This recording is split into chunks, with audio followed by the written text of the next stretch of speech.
check it out, we rapping for.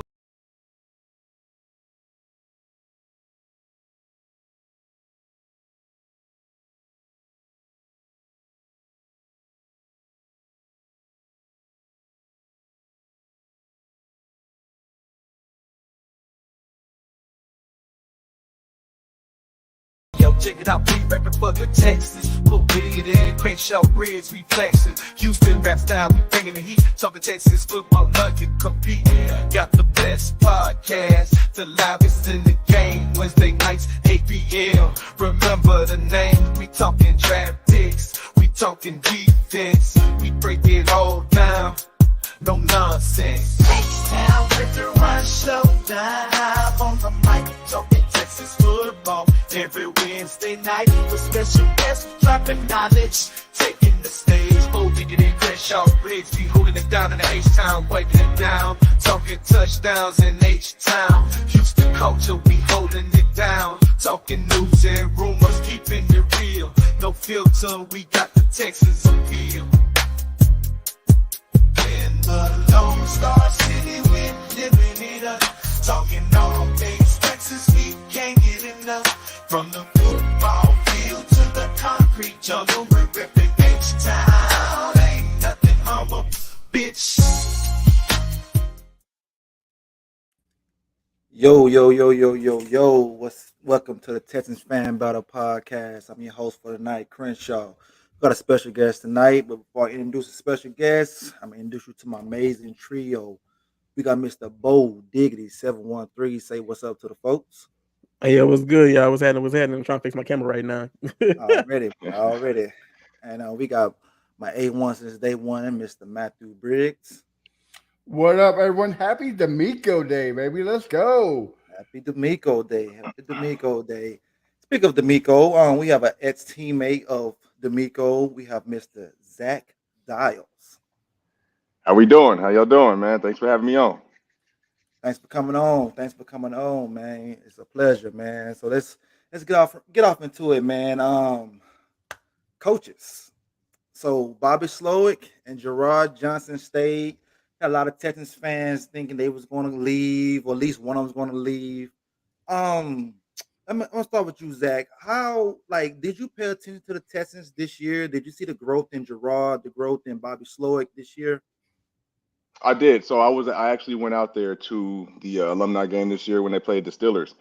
So I got to see, firsthand. This was my first time actually going back since I've been there, and I got to see firsthand of how everything is going, how everything's ran, and just talking about Slowick. It's actually great that he's staying. You know what I mean? Just because you have that continuity, young offense, young quarterback, and being able to have that continuity with his coordinator come back is awesome. You know what I mean? It's you couldn't be happier for D'Amico as a staff not having to replace that guy.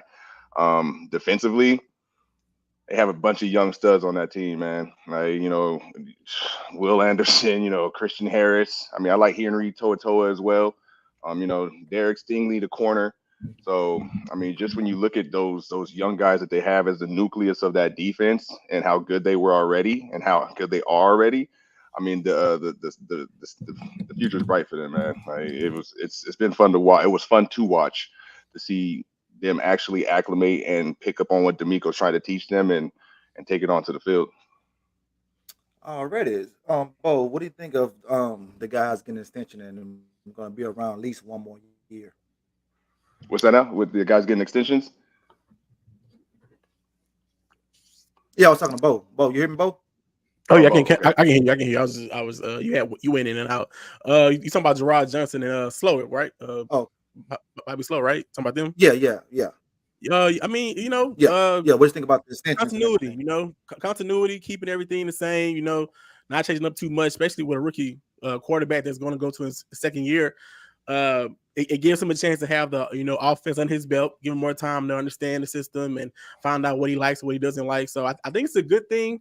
Of course, I was surprised. I thought Bobby would have took a head coaching job. I thought he had enough on his resume this year for a team to jump out there and try to grab him to be a head coach. But I guess he saw what was in the league. He saw what was around him. He saw the quarterbacks that was out there. He saw the teams that was out there, and he said, "Hey, let's go ahead and run it back with Houston." Run it back, run it back. Matt, what you think about it, bro? I mean, it's like Zach said, right? One last thing for D'Amico to worry about. He got his whole coaching staff back, so that way he can just go straight to coaching, go straight to game planning. And CJ, like that's the most important thing. CJ gets another year of the same system, of the same coaching. He gets to learn a lot more. Like just the growth is going to be shown next year, just because we got the same group of guys, the same everything, the continuity, perfect, man. That's one thing. As a young team, what we did last year, that's the perfect thing to help grow and be even better next year. I, I'm done being 0-5 in the divisional round. Let's do it. Yeah. All right. So speaking of growth, so Zach, I'm asking you this question: how can our linebackers grow? Like, what can the Mm. linebackers do to be that unit like you guys was back in the '07 days, '08 days, and all that right there, Oh, them good old. I man? remember Them one good time they had old a days, in two yeah. in 2009 2009, when it was 2010, yeah, yeah, 2009 was fun, bro. 2009, me, Brian, and D'Amico. That was, because Brian was such a baby. He was not a baby, but that was his rookie year, so he was just see ball, hit ball. You know what I mean? Like you yeah, have D'Amico, but as far as these young guys, like I said, you have one of the best that played in the game coaching you as your head coach. You know what I mean? Like D'Amico, like when it comes to D'Amico, like D'Amico's going to be the godfather of one of my kids one day. That's how I feel about him. You know what I mean? Like I was able to have the career I had in Houston, the first 4 years I had in Houston. A lot of that's just because I just was with D'Amico. You know what I mean? And he's a field general. We call him Captain Miko for a reason. Even as soon as he steps foot out of his car outside, with Reliant then.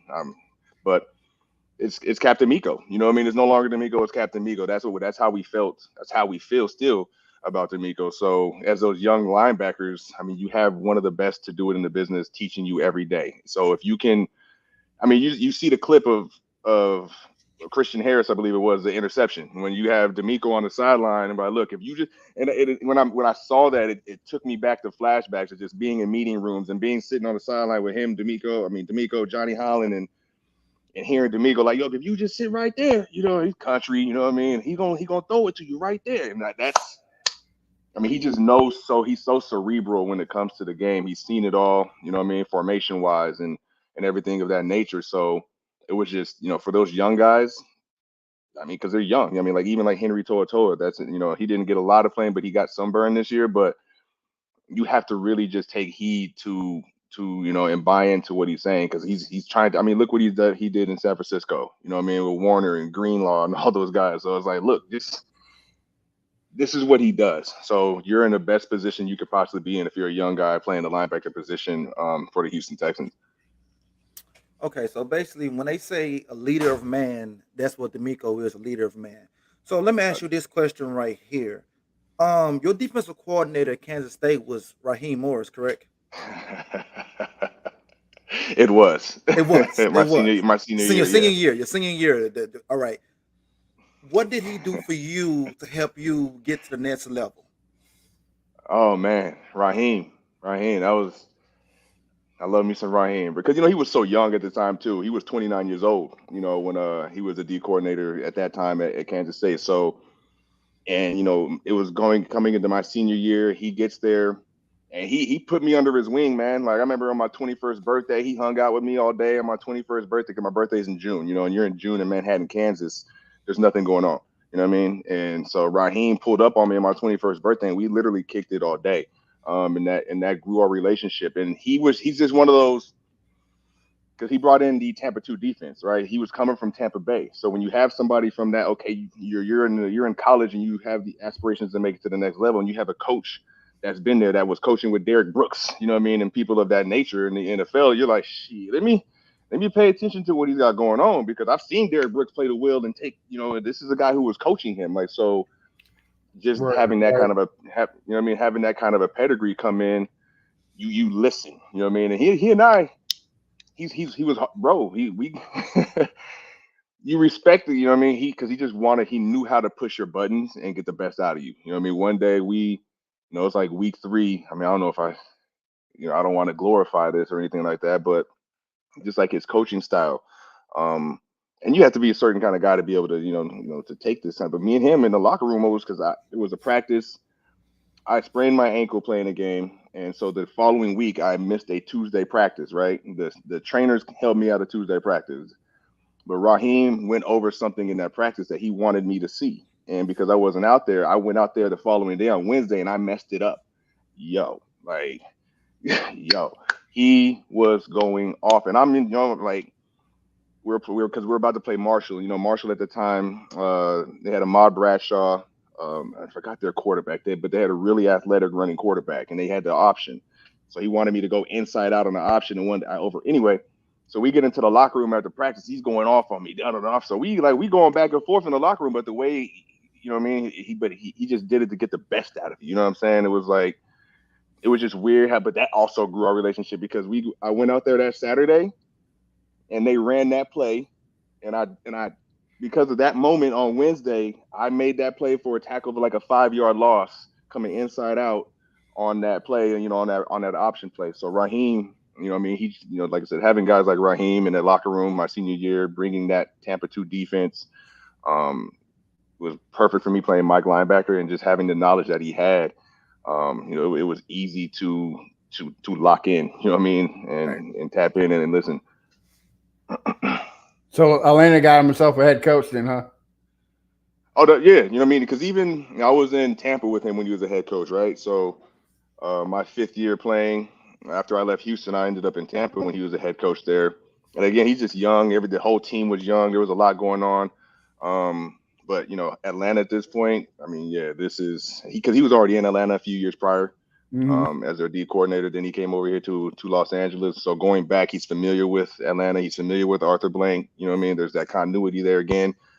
So they're going to be Atlanta is going to be actually their special teams coordinator in Atlanta, Marquise Williams. He and I were teammates in junior college together at Fresno City. So it's it's actually kind of dope. To kind of see him be able to go be with Raheem. I think Frank Bush is still out there. So Atlanta got a good one for sure. Oh man, Frank Bush! I forgot about Frank Bush, man. You go way back now. I think Crenshaw has some technical difficulties, so I'll take off with it. You saying we got a lot of young core on this defense, man. Playing linebacker, and of course with D'Amico, what can the defense do to improve, to take that next step? To take the next step, just continue to be aggressive. Like I said, you're young, so being young out there, you're seeing everything essentially for the first time, right? So now coming into the year 2, it's like, okay, I've seen this formation before. When you're seeing everything for the first time, when they're coming out a bunch or 2x2 or this, that, and the third, and they're motioning, you're kind of just going off athletic ability. You're watching tape, but you're kind of just, I know what cover I'm in, I know my job, so let me just fit where I need to fit. But now as you've seen everything, and you've repped everything, and you have a bunch of reps with each other. That's why D'Amico and I were so good, because for 4 years, my 4 years, D'Amico and I took thousands of reps with each other. So he would call a play, and if there was a certain check to it, it wouldn't even be like, I would just look at him. Like before, because like I said, we're in cover 2, and they come out in like slot or whatever the case may be, and I'm playing will linebacker, and I'm out here displaced on number 2. We had me and D'Amico had instead of him running the paint, I would run the paint. So anytime they would come out, it was like, I would just point at them. You know what I mean? I'm like, I got you. Like, we were so in tune with each other because we repped cover 2, cover 3, cover 8, blitz. We did so many reps with each other. I knew where he was going to be at all times. You know what I mean? He knew where I was going to be. I knew where Brian was going to be at. So having that kind of continuity, coming into year 2, 3, 4 for some of these guys on the team on that defense is going to be huge. Okay. Yeah, Chris, while you stepped away, I just asked him what we can do to take that next step on the defense. So you go ahead and take it away, brother. Yeah. Okay. So, Bo, speaking of next step on defense, what kind of free agent pickups you think that we can afford that makes sense? So I can't go fantasy. I can't go crazy with the money. Can't go crazy. Yeah. Okay. That can help this defense. It's been a lot of talks out there. The one name I keep hearing is Chris Jones. I feel like he I mean, a Ford is a stretch because he's gonna want that bag, especially if they end up winning the Super Bowl. He's gonna want that bigger bag. So I mean, I've heard that name. I think having a strong interior defensive line presence helps this defense because it, you know, you don't really have to blitz as much because you have that, you know, defensive rush. If you have Chris Jones or Anderson, if Grenard's still here, you can put pressure on the quarterback with just 4 instead of having to be creative all the time and have to send a linebacker or send a weak nickel. But you can play them. You can play your coverage how you want. Keep everything in, and you'll be good to go. So I think an interior defensive lineman will help this defense more. So I'm gonna go with Chris Jones. That'll be my pick. It's been more so offensive players that they've been talking about. But for defense, I'll go with Chris Jones. Jones, he is a beast. What about you, Matt? Man, yeah, I see Chris. Like the two, I would go. Like if you're going to spend, I think you can spend on one big player, right? Like Bo said, you could break the bag from one player, and I think that's the player. Him and I'm not trying to murder the guy's name, so I'm not going to. But the defensive tackle for the Ravens. I know what you're talking about. Yeah. Either him or Chris Jones, right? Like you need a guy who can help set the edge for a Gennard, for a Roy Anderson. So those guys ain't getting double teamed. So those guys can, and vice versa. Those guys can set the edge for the guy to come up the middle. Chris Jones loves getting to the quarterback. So I mean that would be the perfect scenario. And it all really depends on like if you sign Gennard, cool. If don't, go after a Josh Allen, go after a Patrick Queen, go after a Devin White. Like there's a lot of guys you can go after. It's just you got to make a big decision. There's a lot of guys. Do we keep them? Do we let them go? They've been healthy this year, but they haven't been healthy a couple of years past. Like there's a lot of things. This is the time for Nick Casario to turn up and make some moves, the ball out at all costs. Yeah, I agree. So I'm gonna ask you, Mr. Zach, what position on defense you think the Texans could pick up to take this defense over the top? I mean, like I said, you can never go wrong with interior D line. You know what I mean? Like you said, Chris Jones is a great choice, but for me, it's hard because I don't ever want to talk down, you know, with these guys because I don't want you, man. Because it's hard, bro. You know what I'm saying? Like, right. You've been there, hard right? to do that. So I'm not gonna sit here, but I'll replace this guy with my. No, I'm not gonna do that. You know what I mean? Because it's too hard. So, especially if they're young. You know what I mean? Like the other guys are young. I mean, you can't really negate that factor. You know what I mean? But at the same time, like I said, it's just tough. But yeah, take this guy and put this guy. I mean, that's not my. You know what I mean? I'm like, because I don't know those guys personally. So, you know what I mean? So I'm like, I'm not. Right, and not everybody fits that scheme, right? Like every scheme's different, and it fits every different player different. Like, Chris Jones might be great, and the Kansas City scheme, but who knows if it comes to D'Amico's scheme. And he's just a bust. Like you're right. You just, I mean, I doubt that he will be, but I'm just saying the scheme fixes a lot of things. So I feel like with D'Amico's defense, especially for the defensive line, you see so much rotation that even if you do get a Chris Jones, he's not going to be out there for all of the snaps. So he does. I think D'Amico does a good job of rotating the defensive line. You saw Heinz, you saw Rankin, you saw Arnett, Sanders, Collins. Yep. So I mean, it'll be good for him to come in, especially because he's. I mean, I guess Chris Jones. I guess he's still your prime. So he won't be, I guess, too used. 28. I mean, that's not old. That's not young. That's perfect. But I mean, but I feel like that would keep him healthier because he's coming to a system where they're rotating him more often than just full go, you out there full blast for 90% of the snaps. So I think even with him coming in, that you still won't hurt the young guys in a way that they still can go out there and shine and show that they can make plays and go out there and contribute to the team. So I feel like it still be a win-win in my opinion. And anytime you can add a veteran presence of somebody who's been there before, has done it at a high level, you know what I mean, and put them around. Like I said, we keep saying it, but the nucleus of that team is very young. You know what I mean? So anytime you can add a veteran presence that's done it at a high level, Super Bowls. So when you do make it back to the playoffs, it's like, okay, this is, you know, the routines, X, Y, and Z, all that stuff matters. You know what I mean? To have somebody in the building that's been there and seen it before. So, and especially at a high level. So that would be something like that would be a really, really dope pickup. And, you know what I'm saying? Chris Jones is hypothetically saying that Chris Jones, he's coming off of an injury. Well, not injury, but I think he's like nicked up right now a little bit. I don't think he's full go. So coming into a new scene in Texas, it's Houston, bro. You know what I mean? Like, who doesn't want to go to Houston, fam? You know what I mean? Like, especially with CJ, right? Like exactly what it's looking real attractive now in Houston. I'll tell you that much. I'm like, oh, the H? Yes. CJ D'Amico? Oh, where do I sign? Like, where do I sign? So oh yeah. Mm-hmm. So okay, so let me ask you a question about D'Amico. How was he as a teammate? Everything, bro. Like, everything ran through D'Amico, man. In 2010, when he got hurt, when he blew his Achilles, I'm gonna tell you, it was tough in the building, bro. You know what I'm saying? Like, because that was year 4 for me, and I didn't know life without D'Amico. At that point, none of us did, and he was such a pivotal point to our team. His voice is everything matters. So when you lose that on the practice field, in the meeting rooms, in the locker room, because now he's coming in practice, he's in the training room all day. So you don't see him for real. You know what I mean? And missing that presence again of that leadership, that voice, right?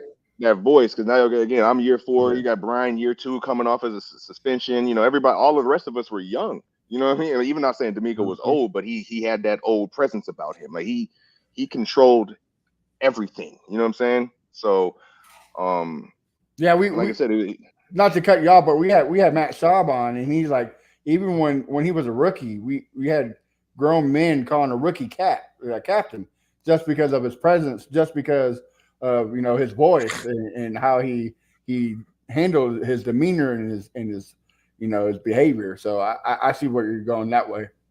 And it wasn't even just on the field, bro. Like, I get there my rookie year, and D'Amico takes me out one day with him. So I'm already feeling like on top of the world because I'm in the Tahoe with D'Amico. You know what I mean? I'm like, oh shit, like me? Like me? So we're going out and just bro, we went to CVS over off Kirby.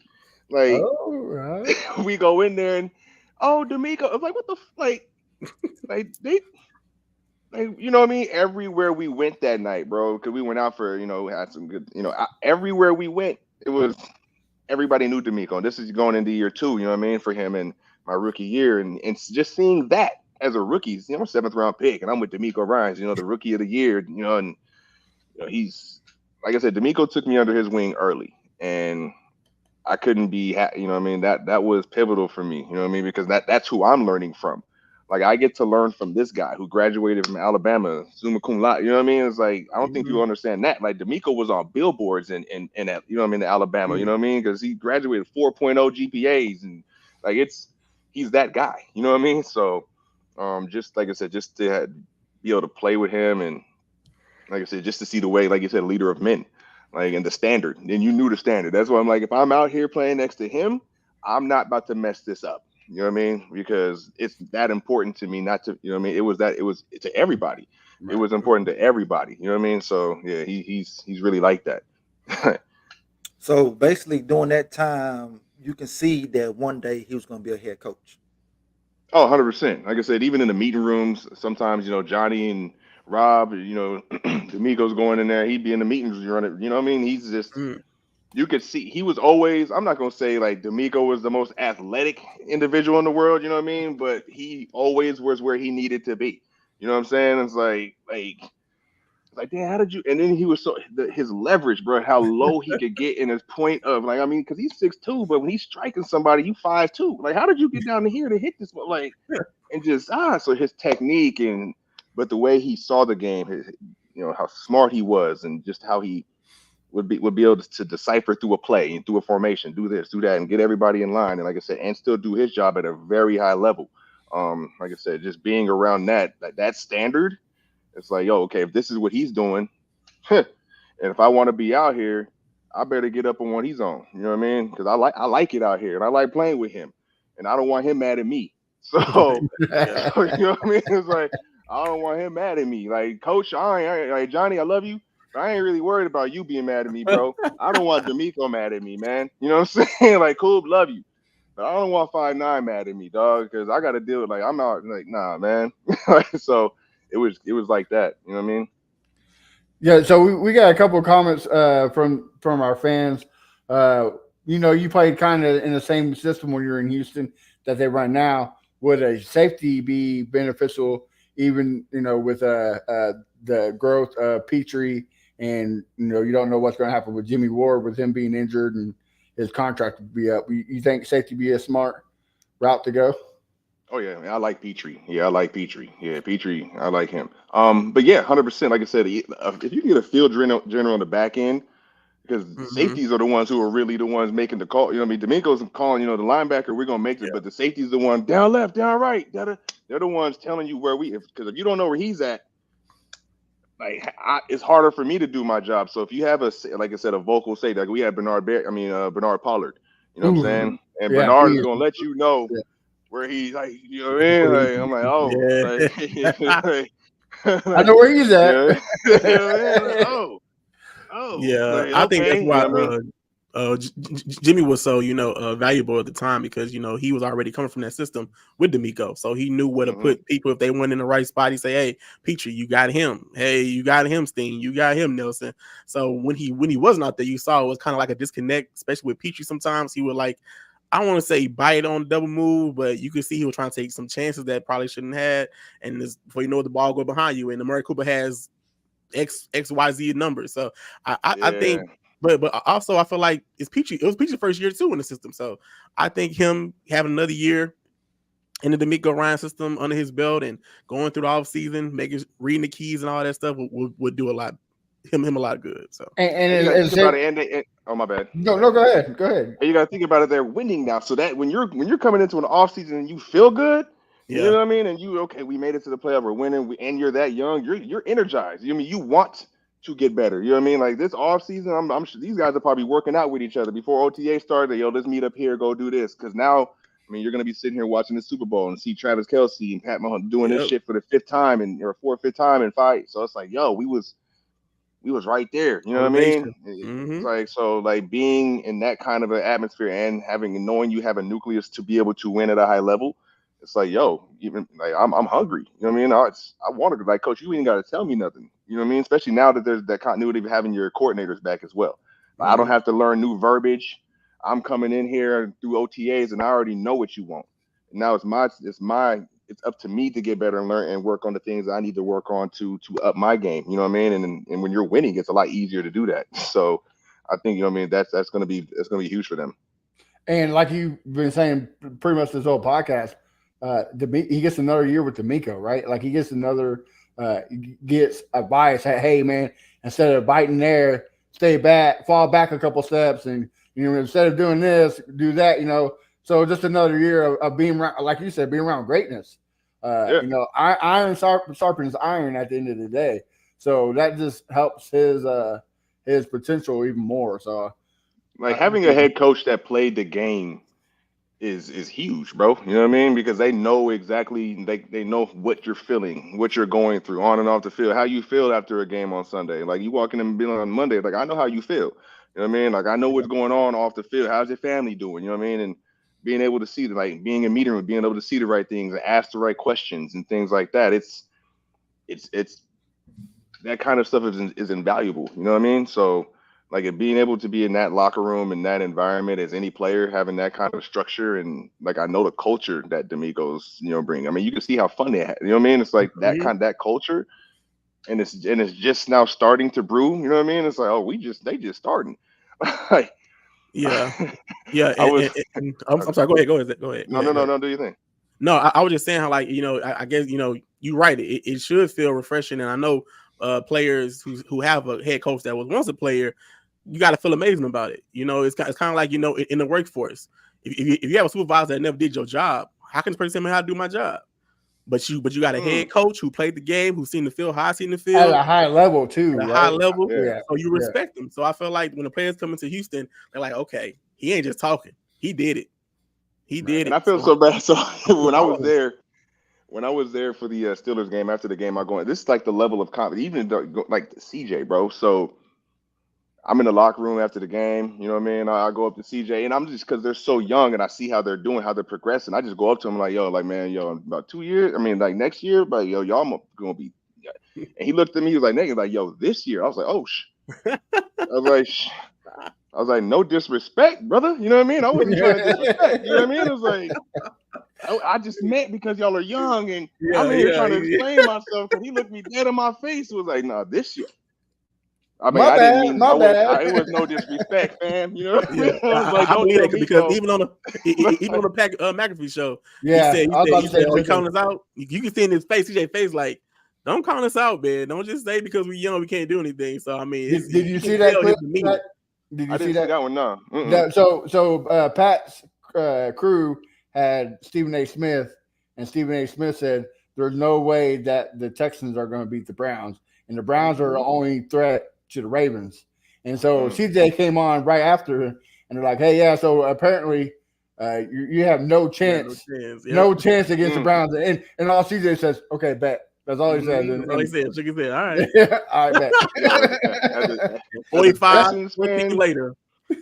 That's that dog mentality in the man. Bro, I loved it, dog. Like I felt like I was like, man, no disrespect, but to have that kind of mentality, to be that young and to be the face of my if you're a Houston Texans fan and this kid is your quarterback, it's not for play. You know what I mean? He's not just saying that he believe it. It's like he believes it. And if you're in that locker room and this is your quarterback, I'm like, again, it's like the D'Amico effect. If he's on that, I'm on what he's on. You know what I'm saying? It's like, because it's going to permeate through the locker room. You know what I mean? And clearly it already has, because they already play. They're already playing at a high level. I mean, you got Tank Dell. They're rookies. You know what I mean? Like, these dudes is rookies out there doing their thing. And it's like, number 7 is like that. Like, and his mentality is not like for play.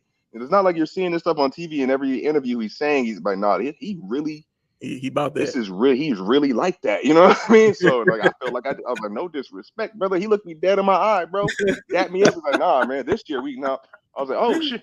Like, I ain't make sure nobody around me. Man. Like we good, man. So in other words, he been standing on business then. Oh, bro, he's standing on all of that, And like I said, as if you in that locker room, if you're on that staff, you talk about offensive coordinator coming back. I'm not leaving that. You know what I mean? Like there's going to be chances down the line, and if the more we do bit of over here, I'm gonna have more opportunities. You know what I mean? So it's like shit. I'm not. But why? Like I'm in a great position. I'm in a young nucleus. We're going to win here. You know what I mean? It's like those opportunities are still going to be there. You know what I mean? In the years to come. But this opportunity to play. Yeah, to be an opportunity to be in this locker room with this guy and this team right now, it's like, nah, I need this. Like I'm here. Okay.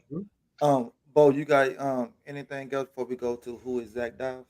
Oh no, I'm good. Matt? Yeah, I got one thing. Did you watch the Denver game by any chance, Zach? I didn't.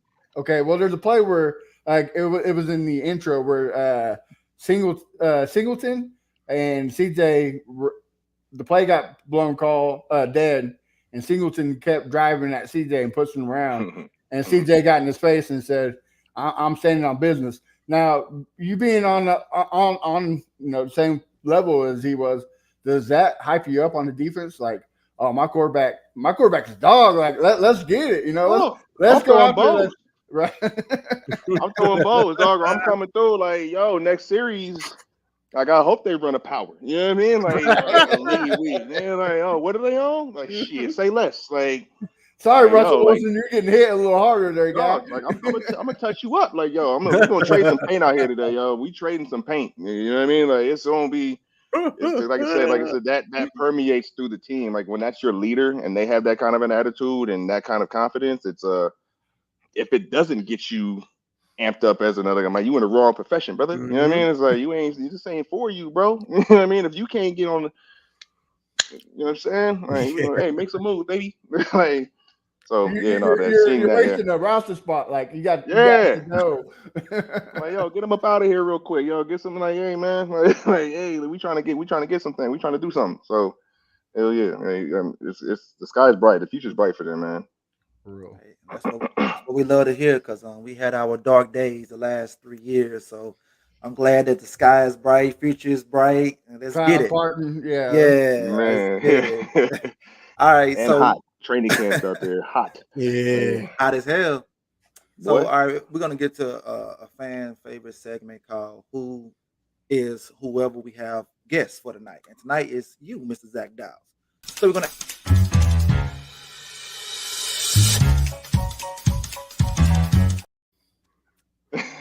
I love it. Want to ask questions, about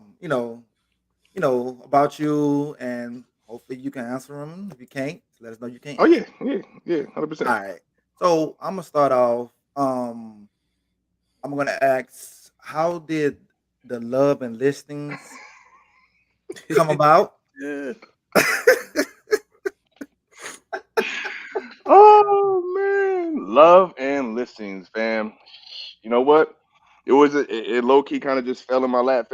So I'm doing real estate out here. I was working for Keller Williams in Beverly Hills, and there was this guy named Ty, the guy Ty that was on the show on season Mhm. one. He had just started up his own little boutique brokerage, right? And it was like he recruited me. He recruited, see, because he hit me up on Instagram, and he looked young, cool, hip, you know what I mean? And at that time, I was like, it was 2015. I'm just getting into this, and I really wasn't, liking where I was at Keller Williams. I see him, he's young, hip, cool. So I go meet him. He got his office out in Woodland Hills. His company's called Agents of LA, but his office is at Ray J's dad's studio. So Oh, okay. he's cool with Ray J and all them, you know what I mean? Because he does all their real estate, all their leases and things like that. So Ty is already tapped into like the reality TV space, right? So at the time, it's me, Ty, and a kid named Kevin at this brokerage. And I swear to God, I was there for like 2 weeks. And he comes up to me, he's like, "Hey, bro, look, I got this idea for this TV show. You know what I mean? You're a good looking guy. You're young. You just retired from the NFL. You're da da da da da da da this, that, and the third." He's like, "What do you think?" I was like, "Did you recruit me?" You know what I mean? I was like, huh? Like, oh, okay. They want to call it Agents of LA. So at that point, we just kind of started doing these little mini sizzle reels. You know what I mean? Trying to put together a package to give to any kind of producers or anything like that, any network, to see if they want to pick this show up. And then, like I said, then it just started growing legs, bro. You know what I mean? The next, we have a cast. You know what I mean? That was something. That's when I meet Taylor. I met Taylor. She was 18 years old when this all kicked off. You feel me? And then, Sarah. So like, literally, I'm kind of the reason why that show, because of my background, and I gave it. You know what I mean? When they're pitching it, it's like, yo, we got this guy. He played in the league. He's this. He's done that. You know what I mean? It literally, that's how it started. You know what I mean? And like, it wasn't like I came out here and was auditioning for stuff. Like, nah, I got there. He's like, look, I got this idea for this TV show. You played in the NFL. You're a good looking guy. You're young. You know what I mean? You're We getting into need you. real estate. We You know what I need mean? Like, you. what do you Yeah. think? I was like, oh. And then, like I said, it just started growing legs from there, because I never expected it to happen. Even as it was happening, it was like, okay, what is this really? Because you're doing sizzle reels, all this, and then one day they talking about, hey, we VH1 wants us to do a pilot. Like, what? Like, oh, and it almost didn't happen, man. Like, it was like the day before we were about to shoot our pilot. I mean, mind you, said we had a cast set for like 6-7 months, and then we're getting ready to do our pilot. And the day before, that's when they do like background checks on people. You know what I mean? So they were ready to axe our show because some people's background checks didn't, you know what I mean, came back with question marks on it. The only thing that kept that show alive is because I sold a house to Joe Hayden. And Oh, so like season one, if you watch season one on that show, that shit, like that house, like I actually sold that house to Joe Hayden. Roger Saffold I actually sold Roger a $4 million house in Encino. These were actually my clients. It's not fake. It wasn't the storylines wasn't fake. You know what I mean? I'm like, mine wasn't at least, because I'm like, I don't. Gotcha. Like, for what? So it just kind of just popped off like that, man. And it was an adventure to say the least. Like, you know what I mean? There was some quotable moments from the show. Okay, so you said it wasn't fake. So the relationships with Sam and Kat was real. Oh, bro, I was actually dating Kat. Like, Kat was my girlfriend. Like, Oh, so I met Kat randomly out here. It was so funny, bro. Like, it's a small world. Like, the day I found out our show got picked up for a pilot, right, on VH1, I sat here or at my old place. I sat there. I turned on, because I don't watch reality TV. So I was like, let me go watch VH1 to see what's on their roster real quick. I turned it on, and it's like the final episode of season 2, Black Ink Chicago. So I'm watching this. It's like, oh, okay, this is, you know what I mean? All right, whatever. 2 days later, I'm in Studio City. I just worked out. I'm in Studio City, having some lunch after my workout. I'm talking to one of my homeboys. Kat walks in. I don't know who she is, right? But she walks into this restaurant that I'm at. but she looked familiar because I had just seen her show, right? So I was like, damn, who is that? Like, why does she look familiar? But then she comes and sits down next to me and my homeboy. So my name is Cat from Chicago. So my guy, we're talking, and he said something about Chicago. So Cat was like, Chicago? You know what I mean? I was like, oh, you know her? Like, so she chimed into our conversation. And then from there, we kind of started kicking it off and things like that. So, like, when it came to the show, like, that was in early January. We started filming our show in October of that year. So Kat and I had been dating for months. You know what I mean? When Sam and I did have a relationship when I first got to Houston. I mean, not Houston, but to Los Angeles. You know what I mean? But it was like a 3-month little thing. You know what I mean? At that time, it wasn't like it was something crazy, but it was like I can't tell the way she was acting. And the thing about it is years had passed. You know what I'm saying? I'm like, I was in 2015. Like, now we're in 2017. You know what I mean? We're filming a show. And the reason, so like I said, how our show was about to get canceled, right? Yeah. When after we did that first pilot, they came, that was on a Thursday. The following Monday, they sat me, Taylor, Ty, and Sarah. So us were the four original. They sat us in a room and we're like, hey, look, X, Y, and Z people aren't going to be on the show. They don't want to do it, X, Y, and Z. So we might have to cancel this unless you guys know, da-da-da-da-da-da. So I leave that meeting. I call Sam. I'm like, yo, there's an opportunity to be on the show. I know they'll pick you because of our past. You know what I mean? It's like, I know because of our past. And mind you, at this point, Kat and I aren't together. You know what I mean? So I was like, I know they'll pick you based on our past. And so I gave them her name. They call her up, and then we all, they do another round of casting, and then we all meet each other and everything, and then they end up picking her, right? And then so that's how when everything, it was a lot going on at that time, man. But yeah, Samantha and I had actually had a past, and when that show started, when we started filming that show, Kat and I were in a relationship. So now when she's doing all of this back and forth, I'm like, yo, like. And it's a public relationship. It's not like it's a secret. So I'm like, yo, I'm not about to be on this show doing this like fake relationship with you when it's in real life. I'm in a relationship and it's not like it's a secret. You know what I mean? So what make it make sense? So when we're filming this show, bro, like I don't know how much of that was real or not, how much of the producers were gassing her up to try to do it just to have a storyline or to make, content type shit. But it was like, I'm like, how do you, I mean, like the first scene we did, she pulls me to the side, like, I have feelings for her. And I told her, like, yo, I'm in a relationship. Like, it's like, I didn't know you felt like this for real. Like, I'm in a relationship. So you barking up the wrong tree there, guy. Yeah, and then that's when this shit just started snowballing after that, bro. And then I'm with Kat because she's on the show too. So bro, I'm telling you, it was a lot going on, man. It was a lot going on. But yeah, that's all real, fam. Already. Bo, what you got? Yeah, I had a question. During your time in the NFL playing, was there ever a team that you circled to kind of like, yeah, I'm gonna go crazy? Like, do y'all get that? Like, as NFL players, I know as fans, we like because we circle this team. Ooh, the Titans, yeah. We got the Colts, so we got the Titans, for rivals. But I wonder, like, as an NFL player, was there ever a time of like, yeah, I'm gonna go crazy on this one team? Well, Tennessee was definitely one because of that history. You know what I mean? That was definitely one you got into the building and you learned real quick about them Titans and that and that. Yeah. And that, you know what I mean? You're like, oh, we don't fuck with them? Like, oh, okay. So you're like, okay, like, I'm on what y'all are on. You know what I mean? It's like, cool. Like, I got the Toro on my shit. Like, we don't, cool. I ain't messing with them. So, but outside of that, bro, I college bang. You feel me? So, I went to K-State. So, anytime I played somebody that went to a college in the Big 12s, like we playing Minnesota and Adrian Peterson back there. You know what I mean? It's like, oh yeah, I remember that one time in college, motherfucker. You know what I mean? It's like, so yeah, because they beat us. You know what I mean? So we played a team, and they had like a focal player that was on like a rival team in the Big 12, especially somebody if they was at Nebraska or something like Missouri, KU, but really, KU ain't really had that many. And we didn't talk about them. But yeah, if it was a team that had a guy in the NFL from a college that I played against, I'm like, oh yeah, oh okay, oh you went to Texas. Okay, right, watch this.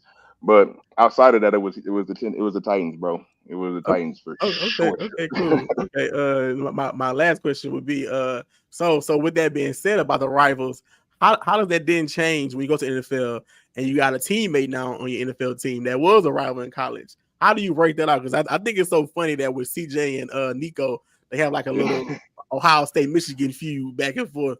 So I want to know how does that work, bro. Like I'll never. So 2008, I broke my leg, which was rough, bro, because I was going Yeah, to I the Pro ran pretty Bowl. good. Wait, Yeah, about to say I you're was going to ran the a Pro good Bowl, year. bro. Yeah. Like I missed 8 games that year, and I still finished second on our team in tackles. You know what I mean? Sure. Like I was literally on my way to Hawaii. You feel me? And K-State played KU the week before, and we had Mark. He's gonna be so mad if he sees this. I can't remember his last name. I just saw the mother. But anyway, one of my teammates had went to Simmons, so he had went to KU. Okay. So you do the little friendly bet, you know what I mean, type situation. He's like, "Yo, if we beat you, you got to wear our jersey and this type of shit in meetings, whatever." So I'm like, "Oh, bet, good, let's do this." Not thinking that we'd ever lose to KU. So I mean, I lost to KU my senior year, but anyway, stupid. But KU beats us. That Wednesday, I have to wear his jersey in meetings, right? That on November 5th, 2008.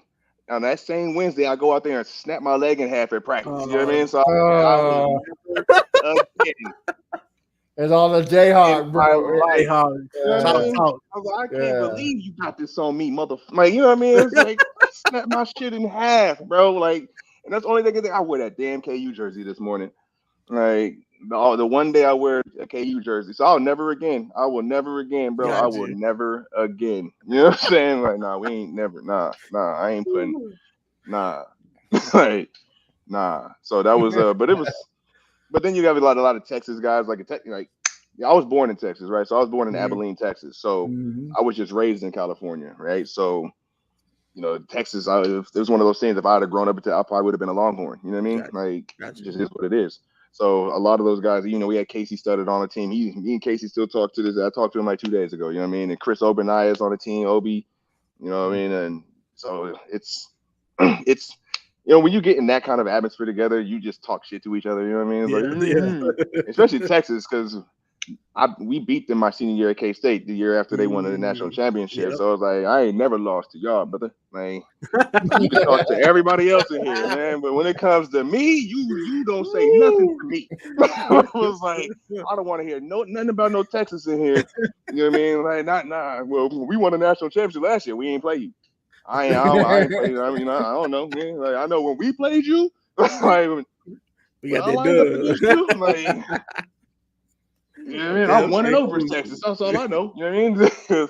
That's the kind of stuff you talk about in the locker room when it comes to like the banter and things like that. But then there's guys that went to Rutgers that I can't say nothing to because they smacked us in the Texas Bowl. You feel me? So, like, I'm like, damn, Ray Rice did a number on us, boy. Like, so it's just that kind of stuff, man. Matt, what you got? Well, first off, I gotta say I live like 20 minutes from KU, so I get it. I feel your pain. Like, I hate Jayhawk fans. Like, they hurt me. I'm not an Email fan either, but I rather watch K-State than KU any day of the week, especially with my in-laws being KU fans. So I feel your pain there, brother. Man, respect. I gotta go to it, man. Was it November 18th, 2009? I want to say against the Titans. Andre Johnson, Cortland Finnegan. Like, what was it like, bro, watching that beat down in real life, bro? Like, talk us through it, man. How was it? Like, because we all know that's not Andre, right? Like, Andre is strictly business on the field. And then he just opened Steve Austin his ass. Like, bro, man, lay the smackdown on him. It was glorious. You know what I mean?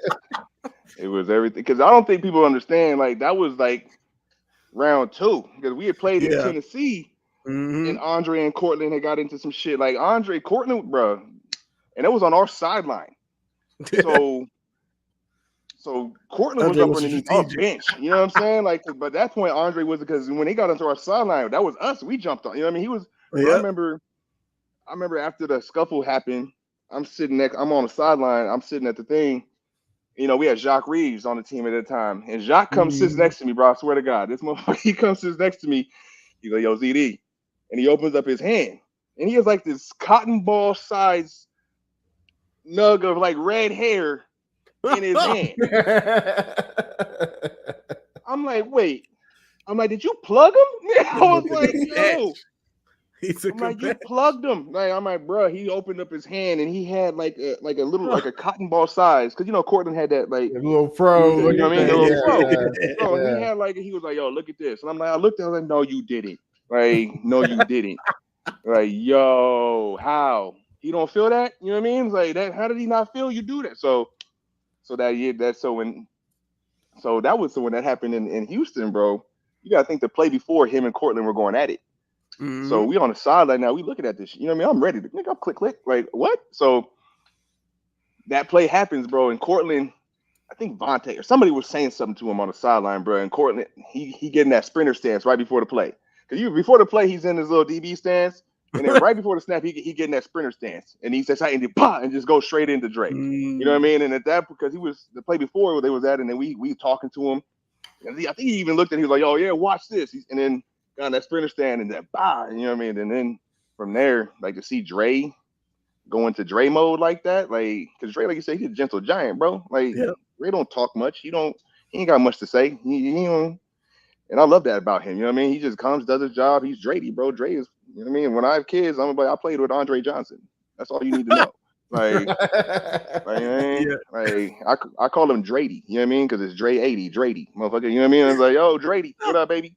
You know what I mean? Like, but to see him do that, like I said, he's a gentle giant. So if he's that mad, I'm like, bruh, he really don't like you. Wrong, right? Yeah, I think in the dictionary, it needs to be a picture of him fighting Finnegan, and then next to it, got fuck around and find out. And that's the picture right there. Because he found out that he wanted to play. We all did. We all found out. It was like, oh, it's not if, but when Andre Johnson makes the Hall of Fame, they need to make a statue of him beating Cortland Finnegan's ass and put it right in front of NRG, bro. Like that's what it needs to be. They won't do it, but could you imagine walking to NRG and just the in the air like this? the troll to the Titans, bro. Like, come on, man. Oh man. And like I said, Cortland's a hell of a player. Like, I don't want to say like Cortland had a hell of a career. You know what I mean? He had multiple Pro Bowls, I believe. You know what I mean? Just I'm not gonna say it. Like Cortland played his ass off. You know what I'm saying? But it's just like he also talked a lot too. So it was like, all right, brother. Like, I mean, like you said, you fuck around and find out, bro. I didn't even know he had this in him. You know what I mean? Like I'm with this dude every day. Like I didn't even know he did this. Like you know what's crazy, bro? He went to the played U Miami. For a reason, you know? Yeah. I was just, bro. We played the Dolphins, bro. Like I forget what, maybe 09, 2010, one of them years I was there. We went into Miami 09 because I was Arian's rookie year. So we go in. Bro, I'm on the bus after the game. You feel me? I'm just kind of I'm looking at the bus and I see just, you know what I mean, just the dreads and they all wearing 80 Houston jerseys. I'm looking, it's like 30. I'm like, oh shit. You remember they with Dre? Like, I mean, it was just, I'm like, oh no, like Dre's good. Clearly. I'm like, I'm looking out the window of this bus and I'm seeing just the people there for him. You know what I mean? I'm like, oh hell nah. Like, all right, like Dre don't got to do nothing to himself. He don't got to fight his own fights forever, ever. Like, yeah, okay. Like, his on, but okay, Dre. Like, I'm gonna be on your good side from now on, there, guy. Yeah, like, all right. So if I come to Miami, I just need to hit you up real quick. Let who do I tap in with? Like, but yeah, no, Dre is he's like, and then like that Miami culture too, bro. Like, if he's doing something, you got Santana Moss out there in Houston. It's like all those guys. I mean, that Miami. That friendship that those guys had, you know, they would all be, if Dre was doing something, you got McGahee, Santana Moss, all those guys would be out there. All of them, Ed Reed. I mean, it's like, oh shit, that's what's up. That's love. So my last one, I said I live up here in the Kansas City area. Everybody brags about their god awful barbecue. So I gotta ask you, man, whose barbecue is better? Kansas or Texas? Who you rocking with? Oh, Texas is just like, I mean, I only went to one little barbecue spot in Kansas City. I forgot where it was, but it was really good. But Houston is just like dog. Like when it comes to just food in general, you know what I mean? It's like it doesn't even have to just be barbecue, but Right. like because you got Louisiana right there, you got the Creole food and just you know what I mean, Frenchie's chicken, motherfucker. You know what I mean? It's like the original Frenchies though. You got to go to original Frenchies. You know what I mean? If you about that life, you know what I mean? Yeah, Like, that's You about that me, life.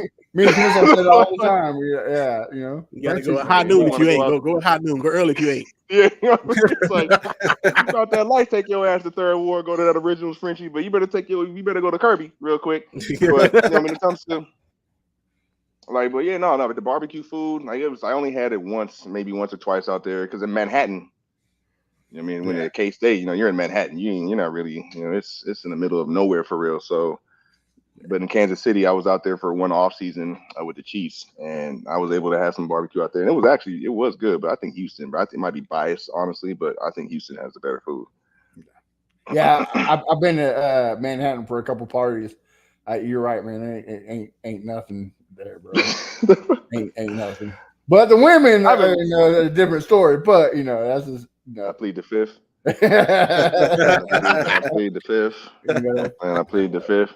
No, but it was good. But it was a good. I mean, even though it's a college town, you know what I mean. So if It you're a is. football It player, is. if you're an athlete, you know what I mean, the way how they love their athletics, and in Manhattan, and what I loved about it, bro, is like when you get off of I forgot the freeway it is, but you have to go another 10 miles. We got Bill Snyder Freeway, right? You have to Mm-hmm. go 10 miles off of that. So you're literally in the middle of nowhere. You know what I mean? There's like one road in, one road out of here. So if you're like an away team and you're coming in to play us, I'm like, bro, you ain't got no friends here. You know what I mean? Like you stuck here. Like it's Over your you truck. and whatever. You know what I mean? Whatever 4,000, 5,000 fans that you guys got in the stands, but if shit pop off out here, you ain't nowhere for you to go. You know what I mean? And as an athlete, as a competitor, it's like nah, because that home field advantage. It was like having that kind of home field advantage in Manhattan was like, yo, you ain't you when you get here, there's nowhere for you to go.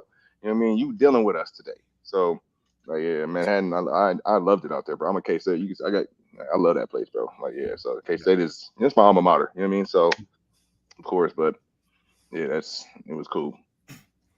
Okay. I think if you're a pro there, You Chris. freeze? Yeah, but Yeah. Yeah, right, bro, a little bit. Yeah. at the Ward Crenshaw. Yeah. Oh, come on, Crenshaw. He gone. Oh, he Just gone. like that. Just like that.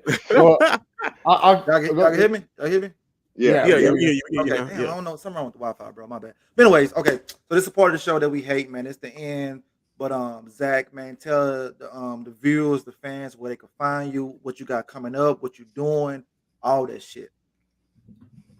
Wait, my bad. My phone rang. Can you say it one more time? Oh, I say tell the fans what you got cooking up, man, in the future, man. Where they can find you at, Oh, all your good work. oh man. Well, at social media is just at Zac Diles. But right now it's I'm actually trying to get into I was working at this sports agency WME, doing the whole sports agency thing. But it's just like my thing, bro. I want to get into like the recruiting space of the college world. So that's kind of where I'm focusing on right now. That's why that phone call I'm waiting on is one of these Mm-hmm. guys that are pretty decent at a really good school. You know what I mean? So because as I say, I've playing football and being able to it's about relationships and being able to sell a university and be because of my background, I understand what these kids are going through. You know what I mean? And also it's just like I've lived everywhere. I'm from California. You know what I mean? I've lived in Houston. You know what I mean? Texas. I've been in Kansas. I've lived in Cleveland, Tennessee, Florida. You know what I mean? So I'm like any borough of the country that you think you want to go and tap into some talent, you know what I mean? I probably know somebody there. I've been there, you know what I mean? And it's just like I enjoy that that's what I enjoy, especially now with NIL. These kids in college are essentially professionals, you know what I mean? So but it's such a different beast because you got to go to class and things like that. When you get to the league, you go to practice and you go home, you have games, but when you're getting money like that and you're in college and you're 19, 20, 21 years old, like it could get real, it can get interesting real quick, you know what I mean? So that at that level, being able to pay it forward and also be able to help teams recruit at a high level, that's my passion, bro. So that's what's next for me. I'm not sure where it's gonna be at, but when I get there or wherever I go, like man, I hope I'm able to make a very, very high impact on that place. Already. Bo Diggity, tell them they can find you at. Oh yeah, on all socials at Bo Diggity 713. Thank y'all, man. Mr. Briggs, talk to him. Yeah, you can find me at A1 Day One Texans everywhere. Check it out. All right, y'all can find me at Fifth or Crenshaw everywhere. Catch us next week. We're gonna have a teammate of Zac Diles on the show, Mr. Glover Quinn. Oh, Glover, GQ? GQ in the building. Bruh. GQ in the building. Uh-oh, GQ. got a story. No, I'm just saying I love GQ, bro. Because he came in, I think GQ was like third, fourth round. You know what I mean? Fourth Rookie, round. but he was one of those like, yo, he's on the field. Like, you know what I mean? Like GQ stepped into the building immediately. It was like, oh, he's playing. You know what I mean? Mm. Like, oh, immediately too. Like we had he was, bro. The He was on it. technical is everything, bro. It's like he didn't have any bad habits. You know what I mean? You were trying to find like, what is this dude bad at Yeah. this age? You know what I mean? It's like for him to come in as a rookie, 09, you know, with Kush and all those guys, and I mean, Kush was great, but if we didn't have Kush, GQ would have been our, you know what I mean? It was like, yo, like, dude was, and you could see the way his career went, of course, you know what I mean? It's like, it wasn't by accident, but he stepped in, day one, he stepped into the building. It was like, oh, he's playing, and it's not by accident. Like, this dude was good. So, GQ was like that, for real. Yeah, that's what's up. That's what's up. Already. So, if you guys looking for a house, Zac got you. And on that note, Matt, hit the bumper. Yo, check it out, we rapping for the Texans.